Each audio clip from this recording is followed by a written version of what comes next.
What's going on YouTube? Gemini5280 here, proud to announce Evergreen Peaks International Airport update number 6.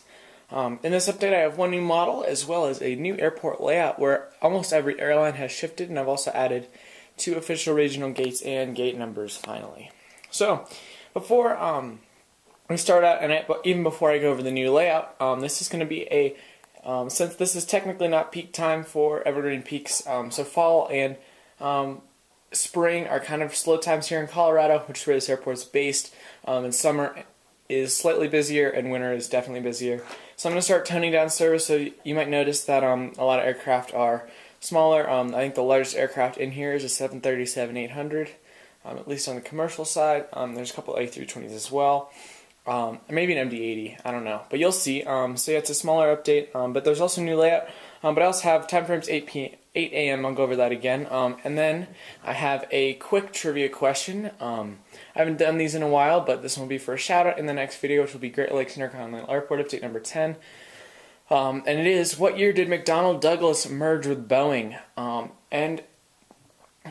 yes, they did merge, and the next question will also be dealing with this, or related to this. Without further ado, I'm going to go over the new layout, as well as I'm going to show it to you guys. Just kind of a zoomed out view. The first thing is Concourse C is now home to American Airlines, the International Arrivals Gate, JetBlue, and Alaska, who uses American's gates. I've moved all my common use to Concourse A. It's just been a big shift, so that's the first thing. So American takes C7 or C6, American Eagle takes C5, and then C3 and C4 right here. Alaska will use whichever gate is available. The reason I moved them over here is so that they could have one gate. Since this area is very tight for 757 to get into, I decided to give every airline that would need it possibly easy access without having to go in there. The Frontier Spirit over here, still toying with the idea of moving one of the United. We'll see in a second when you get over there. But so American takes these gates. JetBlue takes C1 and C2 over here. International's staying. That's the only probably the one that actually stayed. Yeah, so I added this regional jet gate. It's actually taped on now. I'm gonna add a gate number, and I'm just gonna add foils below it now that it's finalized. We'll move over to Concourse A, and we're going to look at this side, which is A10, 11, and 12, which were previously American Airlines gates. So United and Southwest took these gates. United took A11 and 12, and Southwest took A10. And Southwest will use common use if they need another, if they do need another gate. So Delta, I've moved from the end 3 here over to where United was, mostly so they can be next to the regional terminal, which I've just added, which we'll get to in just a second. And so they took JetBlue's gates as well as one of they took United's gates as well as one of JetBlue's, and the other JetBlue gate was taken by Virgin America. So you're kind of getting a preview of the update.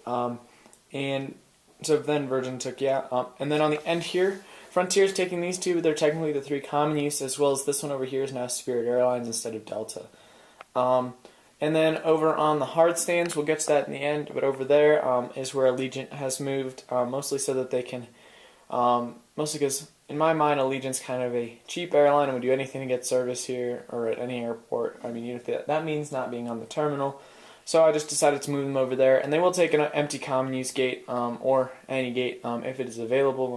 Most likely to be the International or one of the Frontier Spirit gates. I also added gate numbers finally. It's been a long time coming. I haven't gotten around to it. So it's Concourse A and C, because this is the Pioneer Salem mat. And then the International didn't move. But what I was going to say is I did add the International terminal over here, which is in the sun right now, so it probably looks pretty bright. So it's 2 gates, and then I added this, which is one of the buildings I use. I just kind of added it on there. I don't have these foils anymore, so I couldn't shrink them down for regional. So it's the other foils I use, so it's white. But yeah, so we'll get to that at the end. But yeah, so I hope you like the new layout. Nothing's finalized. So let me know if you think I should change anything. I have toyed around with the idea of moving United to where Frontier and Spirit are, but or where Yeah, I'm still kind of toying with ideas. So let me know what you think. And without further ado, we're going to start at the update starting with Concourse C, the empty international arrivals gate. And there's the entrance to the concourse, like entrance to the terminal. After that, we have an American 737-800, which is getting catered and servicing for a flight to Phoenix. And American Airlines 737-800s are starting to take over some U.S. Airways routes. I know Denver, Phoenix, as well as Palm Beach to Philadelphia are just some examples. So, yeah. Then next, after that, we have a Envoy DBA American Eagle Sierra 700 getting fuel and final preparation for a flight to Los Angeles. After that, we have a Alaska 737-800 Spirit of the Islands passengers deplaning from Seattle to Tacoma. After that, we're going to move over to the inside, and that was a mistake. I just knocked over a catering truck right here. So pushing back out of C3, we have an American MD-80. We're going to head to Dallas-Fort Worth. Here we have an empty JetBlue gate, and then a JetBlue A320 tartan tail. Final boarding call for New York JFK. Over on the A concourse, we have a United 737-700 getting catering and boarding for Houston Intercontinental. Empty United gate where Sierra 700 went out and a A320 is coming in. So basically, this is one thing I was meaning to say. The regional concourse has two gates, both A1 and A2. So they're going to be serviced by Delta and United. But United's got these two gates here, so they're primarily going to use these two. It's only when they need that third gate for a regional flight that one of the two over there would be used. So that's why it's operating out of here today. After that, we have a Southwest 737-700 servicing for Baltimore, Washington. And then a Spirit A319 in the Bear Fair colors is servicing for Dallas-Fort Worth. Next page. Frontier A319 is getting catering and passengers off from San Diego. Empty Frontier gate where this Frontier A319 is getting towed in from the hard stands and it'll head to Cancun, Mexico. Frontier's using the 319s because it's not peak season, and the 320s are getting some maintenance, and then they're going to head off to busier hub cities like on the East Coast and stuff. So that's why they're on 319s right now. After that, we have Virgin America 320, which is getting its final boarding call for San Francisco. After that, we have Delta 717 pushing back. Passengers deplaning from Minneapolis-St. Paul, and then a AirTran 717 operating for Delta, pushing back for Detroit.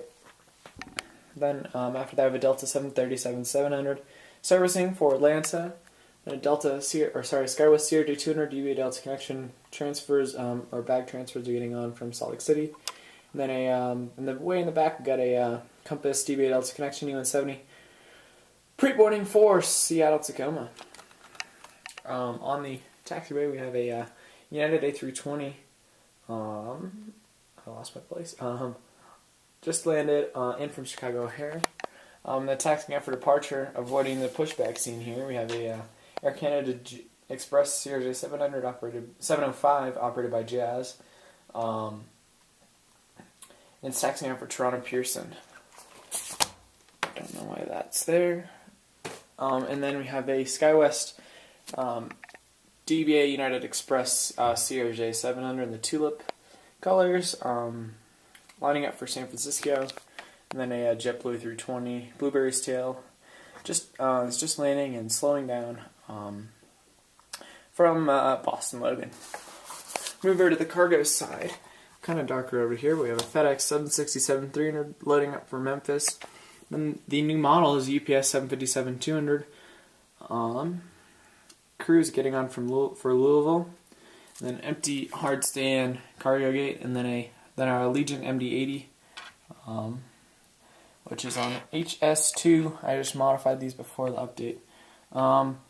So this is boarding for Las Vegas, and then just outside the hangar, this aircraft is not boarding yet, but it's finishing up maintenance, and I'll head to Miami this afternoon. It'll probably get towed over after one of the A319s leaves. And then inside, we have a Frontier 320 Sharklets Griswold finishing up maintenance. We'll head to Miami. And that one will head to somewhere later this week, and then it's all through A320.